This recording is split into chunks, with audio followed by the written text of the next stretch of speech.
আন্দোলন চলছে, আন্দোলন চলবে, নতুন কোন ফ্যাসিবাদকে কায়েম হতে দেওয়া হবে না। আজকের এই দিনে 6 ডিসেম্বরে দ্বিতীয় স্বৈরাচার এরশাদের পতন হয়েছিল। দ্বিতীয় স্বৈরাচার বললাম কারণ প্রথম স্বৈরাচারের পতন হয়েছিল 1975 সালের 15ই আগস্ট শেখ মুজিবুর রহমান। সিলেটের মাধ্যমে আমাদের 7 দিনের বিভাগীয় সমাবেশ পূর্ব ঘোষিত শেষ হতে যাচ্ছে। এই তথ্য শুনে নতুন করে জেগে ওঠা জালিমরা যদি মনে করে 8 দলের কর্মসূচি শেষ, তাহলে তাদের জানাতে চাই আন্দোলন চলছে, আন্দোলন চলবে, নতুন কোন ফ্যাসিবাদকে কায়েম হতে দেওয়া হবে না। সংগ্রামী সাথী এবং বন্ধুগণ, আজকে 6 ডিসেম্বর, আজকে থেকে 35 বছর আগে আজকের এই দিনে 6 ডিসেম্বরে বাংলাদেশের দ্বিতীয় স্বৈরাচার এরশাদের পতন হয়েছিল। আজ সেই 6 ডিসেম্বর। দ্বিতীয় স্বৈরাচার বললাম কারণ প্রথম স্বৈরাচারের পতন হয়েছিল 1975 সালের 15ই আগস্ট শেখ মুজিবুর রহমান। আর তৃতীয় স্বৈরাচারের পতনের ঘটনা তো আপনারা সবাই জানেন, চোখের সামনে। 5ই আগস্ট বাংলাদেশ ছেড়ে গণঅভ্যুত্থানের মুখে ভারতীয় হিন্দুস্তানের তিলকওয়ালি মুখ্যমন্ত্রী ফ্যাসিস্ট শেখ হাসিনা তার নিজের দেশ ভারতে পালিয়ে গেছে। আজ এই 6 ডিসেম্বরে দাঁড়িয়ে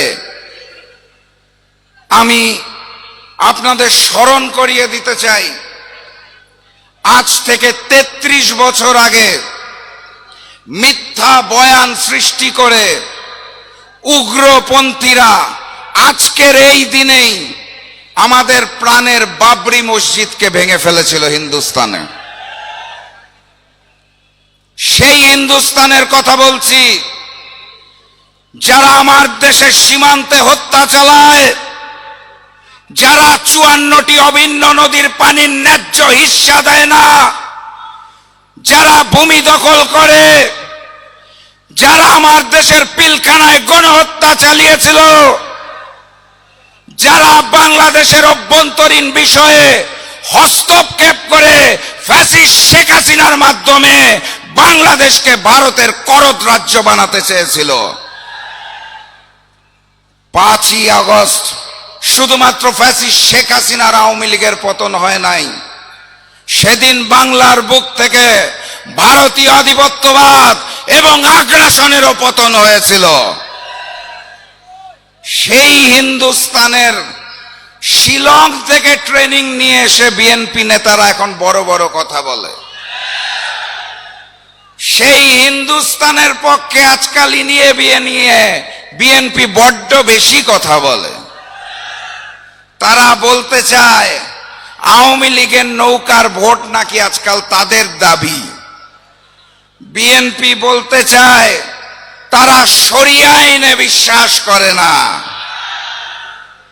তারা বলতে চায় তারা আওয়ামী লীগের সকল হত্যা মামলা তুলে নেবে। বাংলাদেশের জনগণের বুঝতে বাকি নাই, ওই হিন্দুস্তানের বন্ধু আওয়ামী লীগের জায়গা এখন বিএনপি নিয়েছে। হিন্দুস্তানের নতুন বন্ধুর নাম বিএনপি। বাংলার জনগণ যেভাবে হিন্দুস্তানের বন্ধু আওয়ামী লীগকে বিতাড়িত করেছিল, একইভাবে আগামী নির্বাচনে বিএনপিকেও বিতাড়িত করবে ইনশাআল্লাহ। সংগ্রামী সাথী এবং বন্ধুগণ, আমি আপনাদের স্পষ্ট ভাষায় জানিয়ে দিতে চাই, গণভোটে হাকে জয়যুক্ত করতে হবে। আমি আপনাদের স্পষ্ট ভাষায় জানিয়ে দিতে চাই, 8 দলের যেই প্রার্থী আপনাদের অঞ্চলে যেই প্রতীক নিয়ে আসবে, সেই প্রতীকের জন্য একত্রিত হয়ে কাজ করতে হবে।